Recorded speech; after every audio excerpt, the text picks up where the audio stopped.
歡迎大家咧嚟到我哋香港遊艇俱樂部一啲嘅教學影片嗰度。咁今日我哋咧主要分享咧就係話我哋點樣可以將一條鋼纜同埋一條帆船嘅雙層嘅纜繩咧、纜索咧去一齊去編織埋一齊。咁或者我哋叫叉繩啦嚇。咁我哋要嘅工具係咩咧？就係要鉸剪啦，或者係戒刀啦，啲嘢膠紙啦。一個專係特製愛嚟咧去編繩嘅一個工具，發熱刀啦，或者我哋叫做繩嘅電刀啦咁樣。咁我哋要預備一條繩，嗰條繩咧就要啱你嘅船需要用到嘅diameter啦嚇，可能係8mm啦，或者10mm啦。好啦，咁我哋咧就今日就預備咗一條6條嘅粗鋼絲啊，裏邊咧係包含住有5條嘅細鋼絲嘅鋼纜，然後咧加條內芯直鋼絲嘅鋼纜。咁好啦，首先咧就因為我而家係6組嘅鋼絲啦嚇，即係6組嘅鋼絲去編織埋一齊嘅鋼纜。咁所以咧我要喺佢呢個鋼絲裏邊咧去 mark 一啲位咧，我大概咧係用8厘米嘅長度就去 mark 一個點。第一個 marking 咧可能7厘米啦，之後8厘米咁可能會適合啲，因為第一格咧我唔需要咁長嘅。咁我而家就 mark 喺第7啦，跟住16啦、24啦、32啦、40咁樣啦。咁如此類推，我 mark 咗最後一個就係大概48嗰個位置啦，48 cm 嘅位置啦。咁我 mark 咗6粒啦，而家我 mark 咗6粒。咁跟住咧我就去抽其中一組嘅鋼絲出嚟，抽其中一組鋼絲出嚟。咁然後我拆開佢拆到去咧最後一個 marking 嗰度，去到第3啦，去到第4啦，去到第5啦，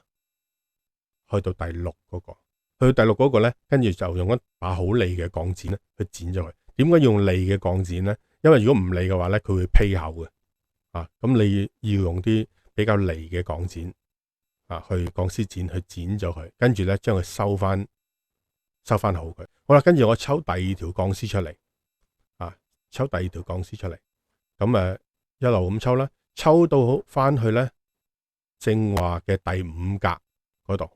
個 marking 嗰度。係啦，收到去第5格嗰個 marking 嗰度。咁如此類推啦。咁我喺再抽一條就喺第4格嗰度掹出嚟啦，再抽一條咧就喺第3格嗰度掹出嚟咧，再抽一條咧喺第2格嗰度掹出嚟啦。然後咧再抽一條咧喺第1格嗰度咧係掹出嚟，然後咧再剪咗佢。咁咧即係話咧嗰條鋼纜咧而家嘅情況咧就係話咧佢係越嚟越幼嘅，越嚟越幼嘅。咁剩翻最後係得翻一支嘅啫。好啦，跟住咧我就由第6格嗰個位置咧一路咁用膠紙咧去包住佢，包翻去第1格嗰度。包得好貼嘅，唔可以咧去有一啲唔順滑嘅情況嘅。要包個膠紙。當然啦，你用嘅膠紙最好係一啲好薄嘅，亦都好實淨嘅膠紙啦，專係俾繩去做繩用嘅膠紙啦。如果冇嘅話咧，你用啲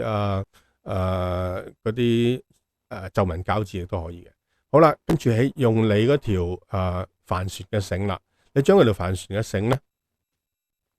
譬如我而家我哋用嘅繩咧係8mm 8毫米嘅繩。咁我咧就首先我將個繩頭咧用啲膠紙咧去包一包好佢，等佢咧唔好鬆散先。然後咧我就將多餘嘅少少位置咧去切咗佢出嚟，令到佢咧好齊口嘅，嗰條繩好齊口嘅。咁跟住咧我就將條繩嘅內芯嗰條繩有面噶嘛，同埋有底，即係內芯噶嘛。將內芯白色嘅部分咧完全抽佢出嚟，咁大概係抽幾多咧？大概就係抽20厘米20 cm。大概咧就係抽20 cm 嘅位置出嚟。抽咗20 cm 位置咧，我就喺呢條內繩20 cm 位置咧落一條膠紙去固定咗佢。跟住我就切咗個20 cm 唔要，即係話咧個內芯而家係短咗20 cm 嘅。好啦。咁跟住咧，我就再要繼續咧去抽呢條內繩呢條芯咧，繼續抽到出嚟。大概抽幾多咧？大概今次咧就抽80 cm 啦，80 cm。嗱，呢個長度咧其實係反映翻我哋正話嗰條鋼纜大概咧我哋要留咗嘅預留嘅位置再多少少嘅。咁我哋拉出嚟啦，拉80 cm 左右。咁即係話咧，其實咧就係等於咧係正話我哋鋼纜預留咗嘅長度再加20 cm 呢個位置，然後多少少，咁就啱啦。我哋先要做一個記號嘅。咁我喺個鋼纜嘅頭即係最窄嘅地方啦，個鋼纜嘅頭嗰度咧做一個記號先，做一個記號。咁我暫時我叫呢個記號咧叫做 Mark 1，Mark 1。咁跟住第二個記號咧，我哋咧就做去喺正話鋼纜嘅第6節嗰個部分我哋要再 mark 一個 marking。咁呢個 marking 咧，亦即係咧嗰個內繩嘅繩頭嘅20 cm 位置左右啦。因為我哋預留嗰條繩咧係預留咗20 cm 噶嘛，咁所以咧我哋就大概呢個位置咧就係20 cm 嘅長度亦即係咧我哋正話喺鋼纜嘅最後一節剪纜嗰個位置嘅後少少。咁我哋咧，然後咧我哋就用一條比較幼嘅穿繩針啦。咁用呢個穿繩針咧，我哋就要將個穿繩針最幼嗰條就得噶啦，最幼嗰支嘅穿繩針接駁落去咧個鋼纜嘅第一節嗰度，即係個鋼纜嘅頭最窄嗰個位置嗰度。好啦，咁做好呢 part 之後咧，用個穿針咧穿落去個內繩嗰度。記住呢一個做法咧係要小心咧，就係話嗰條針咧唔好去破壞到嗰條芯嘅入邊嘅纖維，令到佢咧攝住咗喺嗰啲中環交錯嗰啲嘅繩嘅罅裏邊。咁個繩芯本身入邊係通嘅，係通芯嘅。咁我要咧好直咁樣將條針咧完全咁樣穿入去，要好順滑咁樣穿入。咁一路咁褪嗰個針入去啦，然後咧就一路咁拉個繩頭啦，咁個繩頭就一路咁樣去順住咁樣去入落去嗰條鋼纜裏邊啦。咁呢個工序咧唔可以急嘅，即係最緊要就係你嗰支嘅針咧係唔可以咧去吉咗入去嗰啲纖維裏邊。咁咧然後咧就呢啲針咧喺邊度出翻嚟咧？就喺翻我哋正話嘅第一個 marking 嗰度 ，Mark 1嗰個位置嗰度喺嗰個位置咧，我哋就將佢咧穿翻出嚟。咁你見到咧鋼纜裏邊由個 Mark 1 Mark 2，甚至乎去到繩尾咧，完全咧都入晒落去呢一條內繩，係咪完全入晒落條內繩。咁原來我哋用手咧去順滑翻佢，唔可以咧去入邊咧係太過積埋一嚿咁樣嘅繩嘅，順滑佢，拉翻直嗰條內嘅芯一路咁褪到佢咧去沿住個鋼纜一路咁褪入去。好啦，咁跟住咧我哋你正話我哋有一個 Mark 1嘅位置啦，一個 Mark 2嘅位置啦。Mark 2嘅位置咧就係啱啱咧就係應該去跨過咗嗰個鋼纜嘅第6節我哋剪出嚟個位置。呢個位置我哋啱啱應該 Mark 2嘅位置咧就應該係過咗呢個鋼纜我哋正話剪嘅第6格嘅位置啦，即係咧個繩芯嘅由繩頭一路咁數落去咧就20厘米20 cm 嗰部分啦，係咪？好啦，咁呢個部分咧，我哋咧就要攞膠紙咧去固定佢，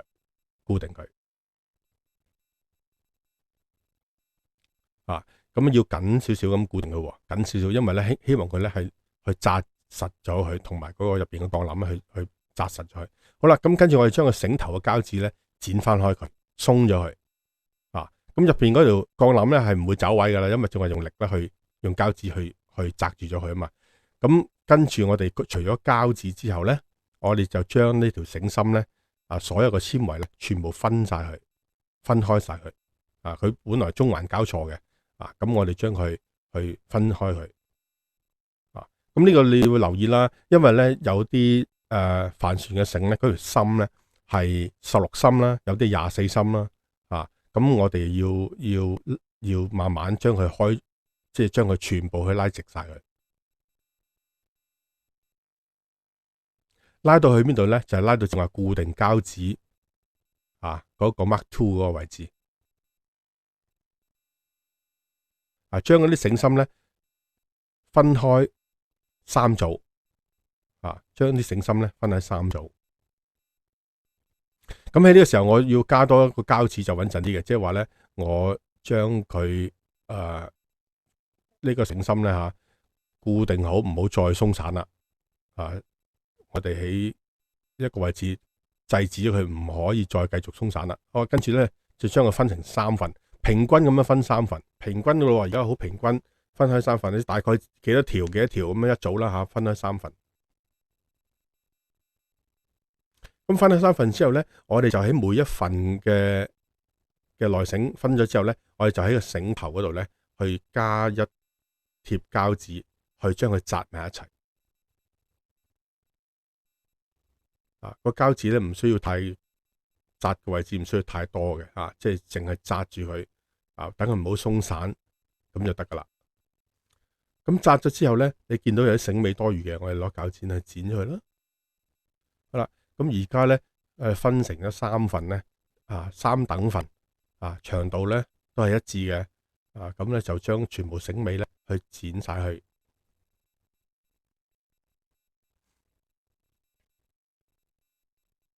好啦，分好之後咧，我哋咧呢個工序咧就比較難啦，因為咧要好大力，好用力，將嗰個鋼纜咧去撬開佢。可能你有啲工具我自己都自備咗一啲工具，咁你要將佢咧抽2條鋼纜出嚟，抽2條，抽2條鋼纜抽起佢，有啲鋼纜好緊嘅，所以咧你好辛苦嘅，但係有啲比較鬆嘅鋼纜咧容易啲啦。咁我將其中嘅一組嘅繩咧去插入去嗰個鋼纜裏邊，我哋抽起兩條鋼絲啦，抽起2條鋼絲，然後將嗰個繩咧，將其中一組繩咧去插入嗰條鋼纜裏邊，插咗去之後咧，記住要拉緊佢，拉得好緊，唔可以鬆嘅，拉緊佢。好啦，咁跟住咧，我哋就到第2組咯，將呢一組嘅鋼纜又抽另一組嘅2條鋼絲抽起佢，然後咧就將另一組嘅繩咧去穿過去。將另一組嘅繩穿過去，咁又係啦，要拉翻緊，即係拉翻緊佢嘅，唔可以有太多嘅多餘嘅繩嘅，咁跟住啦，我哋咧就再將下一個圈，即係轉一轉佢啦，我將下一組嘅鋼纜咧又抽2條出嚟，抽2條鋼纜，記住啦，呢個抽鋼纜嘅動作咧，你記住，因為有啲鋼纜係佢本身一條絲裏邊再有5條絲或者再有10條絲嘅，你咧就唔好咧就插咗落去嗰啲嘅幼絲裏邊，你抽起兩條粗嘅絲，唔好將佢咧，你抽嘅時候抽錯咗抽起，即係將個鋼絲咧去抽錯咗佢。咁咧我哋入咗第3條咧，我哋之後咧就將佢拉緊晒啦，全部拉得好啦，拉得好緊嘅。好啦，跟住轉一轉條鋼纜。然後咧，我哋又將正話第一次入嗰條絲咧，嗰條嘅繩咧，我哋又再咧喺下一組嘅鋼纜裏邊轉一轉個圈，我哋又再插入去下2組嘅鋼絲度。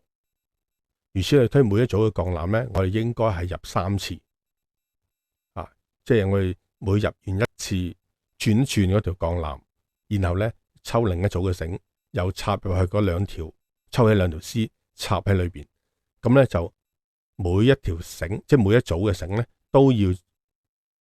插入去3次，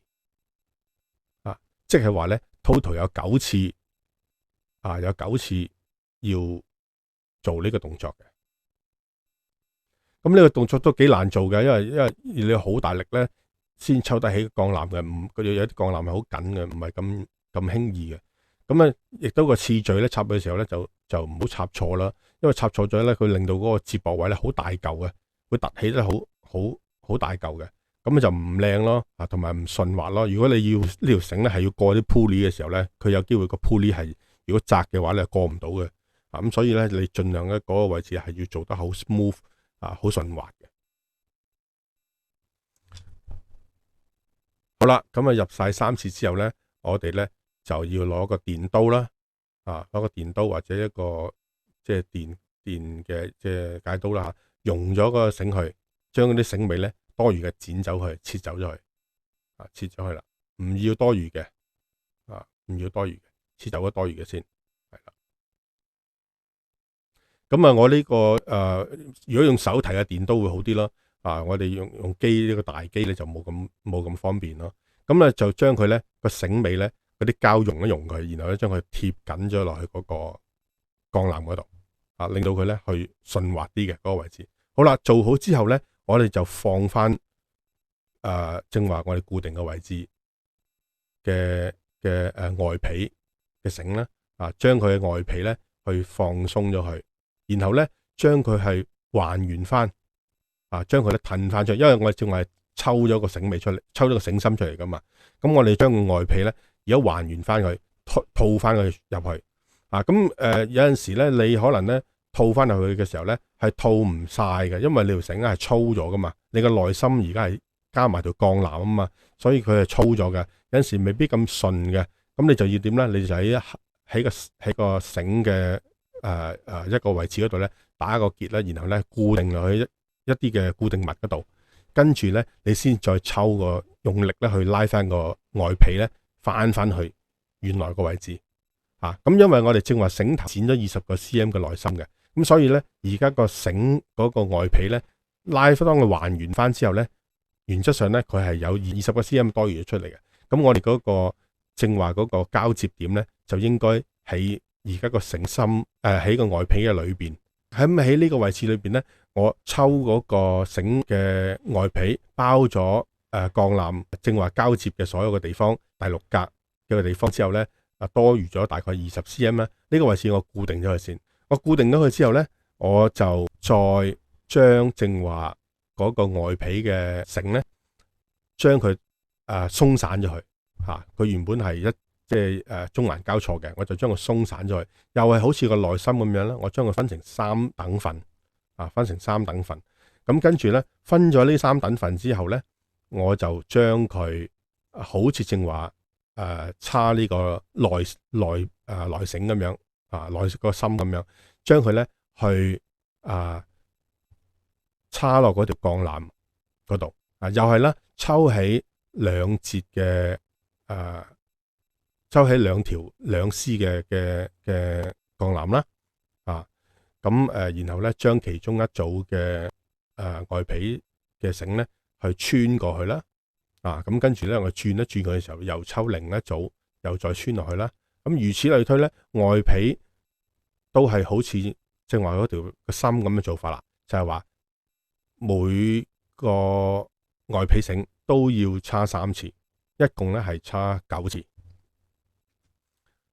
咁我將佢咧去叉9次，咁呢度咧又係啦，即係你又係要用力啦，將佢抽起2條嘅心啦，記住又係抽嗰個心嘅時候咧，亦都唔好破壞咗個鋼纜嘅纖維啦，因為呢一度如果破壞咗嗰個鋼纜嘅纖維咧，就比較麻煩啦，因為呢一個位置咧係直接你有機會隻手或者你個 pulley 會掂到嘅，咁所以咧如果你太過大力去整斷咗一啲嘅鋼絲嘅時候咧，呢度係會拮手嘅，會你用嘅時候有機會慘手嘅，咁所以咧呢度你要好小心，要好順滑咁樣去將佢撬起，然後咧先至叉條外皮繩入去。好啦，咁叉三次之後咧，又係好似話咁啦，將多餘嘅外皮嘅繩咧，用個電刀咧去 cut 咗佢，然後咧將佢順滑翻嗰啲嘅繩，咁將個繩仲有少少突出嚟嘅位置咧，我哋攞個電刀或者攞個發熱刀去將佢咧去溶化咗佢，混入落去嗰個鋼纜嘅嗰啲嘅罅隙嗰度啊，將佢咧好順滑咁樣咧去用咗嗰啲繩去。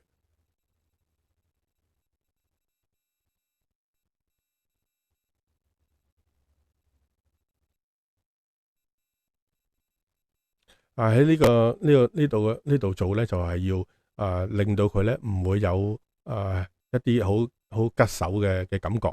啊，即係做得好嘅時候咧，就唔會有啲好吉手嘅感覺啊。佢會嗰個鋼纜咧去入咗去嗰個繩裏邊咧嘅時候咧，你就咁用手去摸呢條鋼纜咧，係唔會介手嘅，唔會好介手，亦都係咧叉咗之後咧，嗰條鋼纜嘅直徑咧，亦都唔會係有好大嘅轉變啊！佢應該好順滑咁樣由鋼纜一路咁去至到繩嗰度咧，唔會太過粗啊！因為如果太過粗嘅話咧，有機會個 pulley 咧係過唔到嘅啊，或者你需要去做其他用一啲嘅滑輪嘅裝置啊，需要用嘅時候咧，佢唔會咧係去到嗰個位置棘住咗嘅。好啦，咁我哋就做好咗呢條鋼纜啦。咁呢條咧就係咧用鋼纜去接駁落去一條帆繩嗰度嘅一個方法。咁多謝大家去欣賞。咁我哋亦都有咧其他嘅繩嘅製作嘅。咁希望你亦都留意我哋嘅頻道。多謝。